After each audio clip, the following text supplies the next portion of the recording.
Assalamualaikum warahmatullahi wabarakatuh. Waalaikumsalam Alhamdulillah. warahmatullahi wabarakatuh. Wassalatu wassalamu ala Rasulillah wa ala alihi wa sahbihi wa man tabi'ah hudah ma ba'd.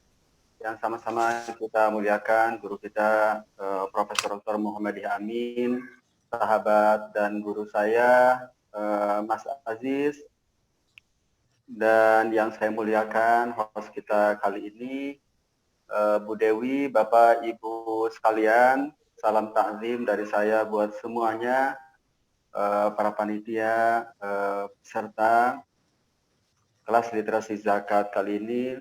Terima kasih kepada Kementerian Agama, Bu Dewi dan tim yang telah memfasilitasi saya pada khususnya untuk bersilaturahim dengan Bapak Ibu semuanya. Sebagaimana amanah dari panitia untuk menyampaikan zakat kontemporer dari aspek fikih. Nah, sebagaimana Bapak Ibu lihat dalam layar, fikih zakat kontemporer. Nah, sebelum kita berbicara tentang masalah-masalah kontemporer dalam zakat, kita coba sebagai mukadimah ulas perbedaan antara zakat, infak, sedekah, dan wakaf sebagaimana bisa dilihat di halaman kedua di slide ini ya.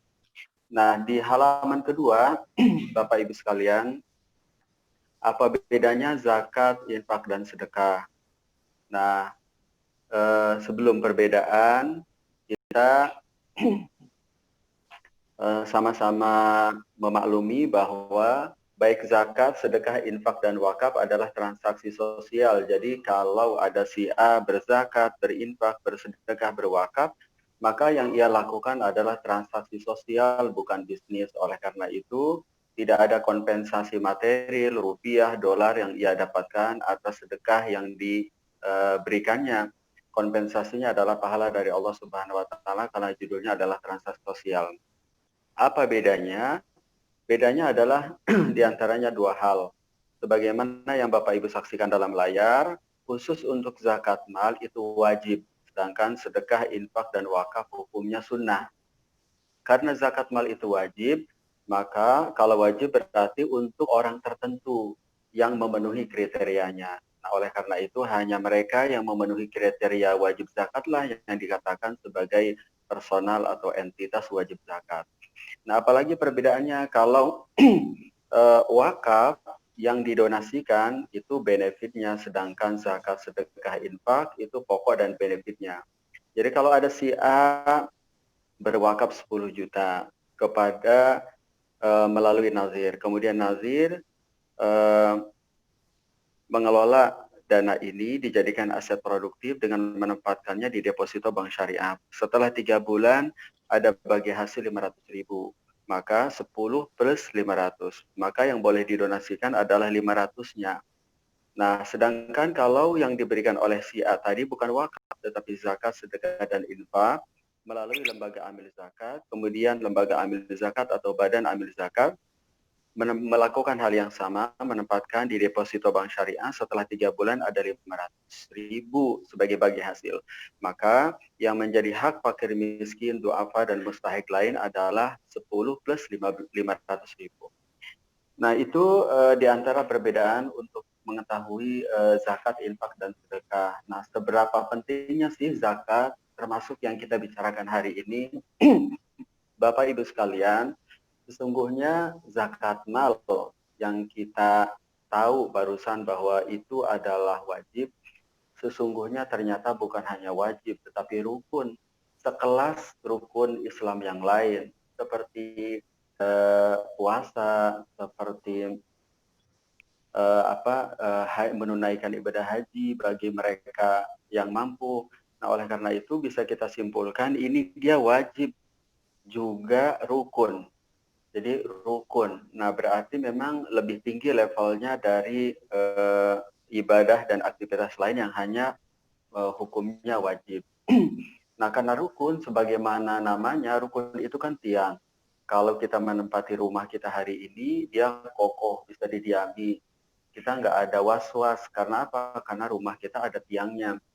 Tapi kalau rumah kita tiangnya rapuh, apalagi tidak ada sama sekali, nggak mungkin deh ada rumah itu. Begitu pula dengan kita, personal, keluarga, bahkan negeri ini, kalau zakatnya tidak ada, zakatnya tidak ditunaikan, maka dia roboh. Roboh itu berarti piranti sosialnya memang nggak ada, nggak tegak, indikatornya terlalu banyak duafa, masalah sosial merajalela di mana-mana, itu indikator. Karena apa? Karena yang ditinggalkan bukan masalah kesantunan, bukan masalah anak baik mengucapkan assalamualaikum masuk rumah, tetapi yang ditinggalkan adalah kewajiban berkelas rukun. Nah, selanjutnya di halaman selanjutnya kita lihat, Bapak Ibu sekalian, ini nah halaman setelah ini kita lihat tabel apa saja aset setelah ini ya. Aset wajib zakat. Nah, Bapak Ibu sekalian, kita lihat yang pertama emas dan perak ya, zakat emas dan perak, kemudian zakat perdagangan. Kedua jenis aset wajib zakat tersebut rumusnya sama. Jadi menjadi wajib zakat apabila keduanya itu mencapai minimum 85 gram emas. Nah, ini contoh aja harga, boleh jadi berubah ya hari ini, katakanlah 806.000 per gram. Maka tinggal dikalikan kali 85, kalau emas yang dimiliki itu senilai 85 gram emas, maka ditunaikan 2,5% setelah melewati 12 bulan. Begitu pula dengan zakat perdagangan. Nah, perbedaannya adalah kalau zakat perdagangan, dia berkembang hakikat, berkembang di mana modal tersebut itu diputar, ada underlying asset, atau dalam bahasa lain kullu ma yu'adilil bai' wasyira, diputar menjadi usaha dan menghasilkan keuntungan, itulah dia zakat perdagangan. Sedangkan kalau zakat emas dan perak, dia namanya qobiliyah linama, berpotensi untuk berkembang. Jadi si emas tadi dia berkembang dengan sendirinya. Beda dengan orang nyawah ya, mengelola sawah. Jadi ada panen, harus digarap dengan sekian aktivitas. Nah, tapi kalau emas dia berkembang, namanya qobiliyah linama. Jadi, nah kemudian zakat perusahaan. Ini zakat perusahaan sama konsep ketentuannya dengan emas dan perdagangan. Ya, sebagaimana yang dilakukan oleh sekian banyak perusahaan termasuk bank syariah di Indonesia yang menunaikan zakatnya setiap tahun ya 2,5%. Nah, ini zakat deposito. Zakat deposito juga sama, 85 gram emas ditunaikan 2,5% setelah depositonya berjalan 12 bulan.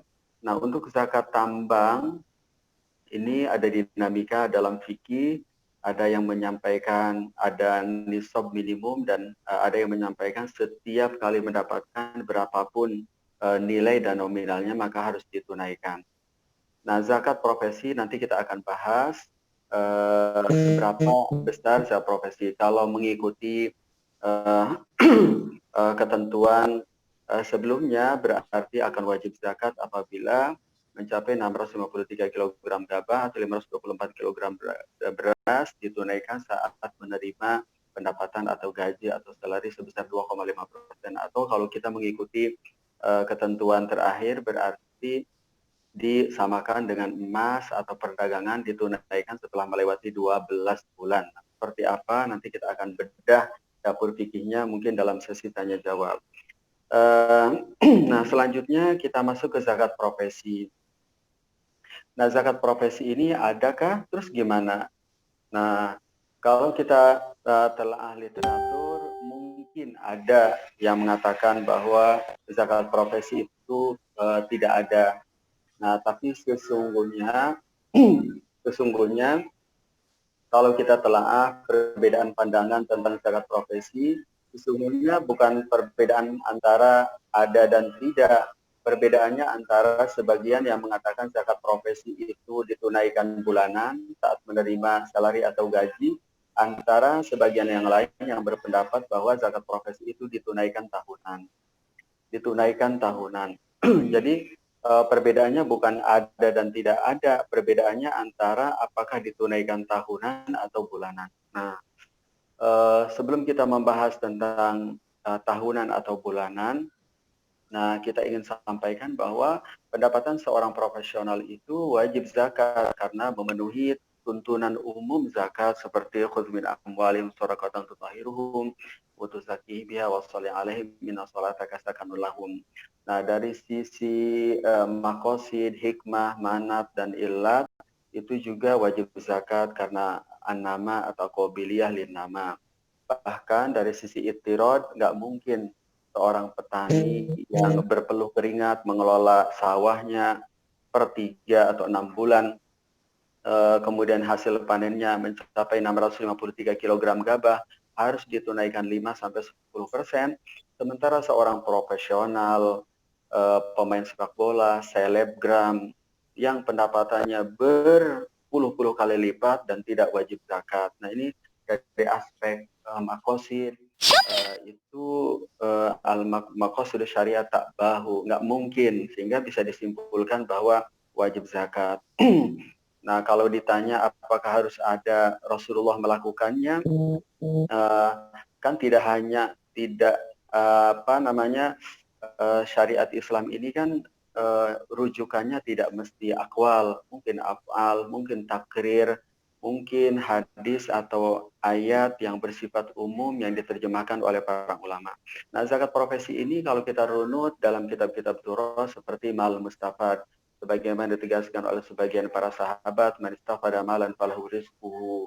Jadi intinya adalah zakat profesi itu wajib. Nah, hari ini otoritas di Kementerian Agama telah memutuskan bahwa zakat profesi itu ditunaikan tahunan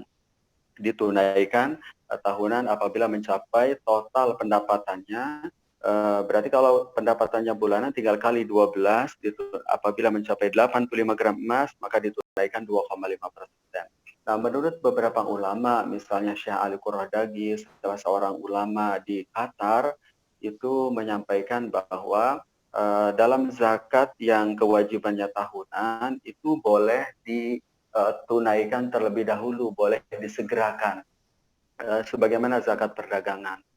Jadi boleh disegerakan dan juga boleh ditunaikan bulanan. Jadi walaupun kewajiban wajib zakat tersebut si pegawai, aktor, aktris, akuntan, advokat, pegawai, pimpinan, direksi dan lain sebagainya itu wajib zakat tanggal 1 setelah melewati 12 bulan, tapi boleh ditunaikan bulanan dan itu menggugurkan kewajiban. Khususnya untuk mereka yang gajinya itu tetap dan sustain gitu, sehingga bisa terukur.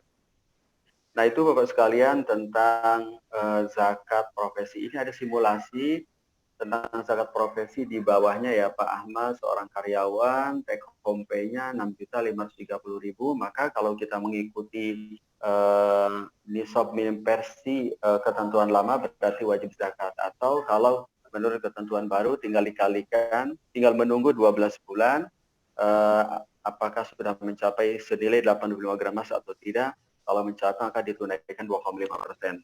Kita lanjut ke zakat perdagangan seperti apa. Nah, zakat perniagaan ini kullu ma yu'addu lil bai'i wasyira dengan illat manat an-nama.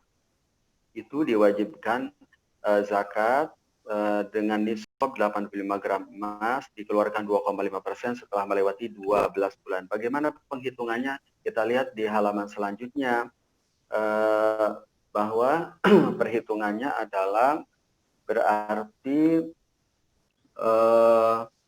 modal, inventory, ditambah keuntungan, ditambah piutang, dikurangi utang, dikurangi biaya operasional, menghasilkan angka. Nah, angka itu apakah sudah mencapai 85 gram apa tidak? Kalau mencapai, dikeluarkan 2,5%. Kalau belum mencapai, berarti belum wajib zakat. Nah, itu tentang simulasi bagaimana cara mengeluarkan zakat. Nah, kita lihat contoh simulasi di bawahnya, di halaman selanjutnya tentang simulasi perhitungan zakat perdagangan. Jadi modal diputar ditambah keuntungan ditambah piutang dikurangi utang atau kerugian. Nah, itu dikali 2,5% sebagai zakatnya. Kita lihat di situ Ibu Aziza seorang pedagang kelontongan, walaupun tokonya tidak begitu besar, ia memiliki aset berapa? 50 juta. Keuntungannya berapa? 5 juta. Nah, ia punya piutang sebesar 3 juta dan utang sebesar 3.100.000. Nah, kalau kita perinci berarti asetnya 50 juta, keuntungan 5 juta kali 12 berarti 60 juta, piutangnya 3 juta, utangnya 3,1. Maka berdasarkan rumus di atas, modal ditambah keuntungan ditambah piutang dikurangi utang untuk menentukan apakah nyampe nisab apa tidak. Berarti kita simpulkan bahwa 50 juta ditambah 60 ditambah 3 juta dikurangi 3,1 itu dikali 2,5%, maka zakatnya Ibu Aziza sebesar Rp2.747.500. Nah, kita lihat di halaman selanjutnya, Bapak Ibu sekalian, tentang zakat itu ditunaikan kepada siapa. Nah, sebagaimana ditegaskan dalam firman Allah, innamas shadaqatu lil fuqara'i wal masakin wal 'amilina 'alaiha wal mu'allafati qulubuhum wa fil riqab wal gharimina wa fi sabilillah wa ibnis sabil faridatan min Allah wallahu alimun hakim. Berarti kepada mereka, oleh karena itu tidak boleh menyalurkan zakat kepada selain mereka. Nah, uh, kalau dalam fikih ada perbedaan pandangan apakah zakat diserahkan kepada mereka semuanya ataukah diberikan secara proporsional. Dalam kondisi di Indonesia seperti ini, maka yang lebih afdol adalah secara proporsional kepada mereka yang paling berhak sesuai dengan kaidah fikih aulawiyat dan fikih muwazanah. Menurut kaidah fikih aulawiyat berarti fakir miskin menempati prioritas pertama sebagai penerima zakat. Nah, kita akhiri presentasi ini dengan sedekah online. Nah, bolehkah Bapak Ibu sebagai para muzaki, donatur, hartawan yang sudah memenuhi kriteria wajib zakat bersedekah via online? Jadi dengan misalnya menggunakan mobile banking, tinggal input nomor rekening LAS atau BAS, kemudian input nominal yang akan dikirim, katakanlah 500.000, kemudian diinput keterangan bahwa ini zakat mal, kemudian ditransfer, maka itu sudah memenuhi kriteria ijab kabul dan takobud hukmi.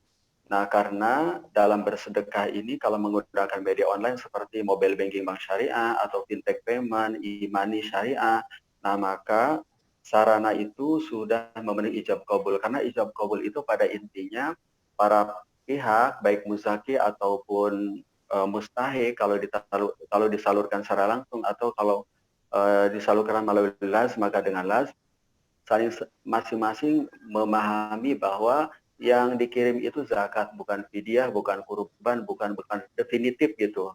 Donasi sosialnya tertentu, bilangannya juga tertentu. Dari siapa jelas. Jika itu sudah diketahui, maka ijab kabulnya terpenuhi. Bahkan menurut sebagian para ulama, kalau untuk transaksi sosial tidak diwajibkan kabul, cukup dengan ijab. Nah, tetapi hari ini yang kita jadikan referensi adalah otoritas dari dari pemerintah, di mana salah satu butir dari variabel audit Kementerian Agama itu harus ada bukti ya.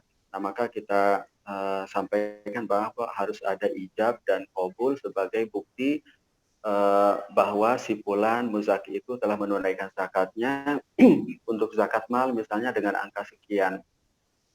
Nah, dari sisi serah terima, itu juga sudah memenuhi serah terima non fisik, dan ini sebagaimana ditegaskan dalam fatwa Dewan Syariah Nasional MUI, juga standar syariah internasional IUP di Bahrain, yang memperkenankan serah terima itu dilakukan fisik. Jadi kalau kita bersedekah langsung kepada duafa, kita ketemu orangnya, kita berikan 100.000, maka serah terimanya fisik, di mana uang 100.000 diterima di tangannya. Masing-masing diterima, muka ketemu muka, dan barangnya kita terima. Tapi kalau kita transfer kan berarti uangnya tidak kelihatan, tetapi kelaziman praktek di industri finance sudah menyimpulkan bahwa walaupun uangnya tidak dilihat, itu sudah berpindah ke pemilikan. Dengan kita pencet OK di mobile banking, maka itu sudah berpindah ke pemilikan ke LAZ atau BAZ atau mustahik. Nah, jadi kesimpulannya bersedekah melalui online itu sudah memenuhi ketentuan ijab kabul dan serah terima non fisik, sebagaimana penegasan dari para ulama salaf dan khalaf, di antaranya Khatib Syarbini dalam kitab Minhajul Talibin, li'anna syari atlaqal qabda anata bihi ahkaman wala hadda lahu bil lughati wala syara' faraja fi ila urfin nas. Demikian Budawi, mudah-mudahan bermanfaat. Assalamualaikum warahmatullahi wabarakatuh.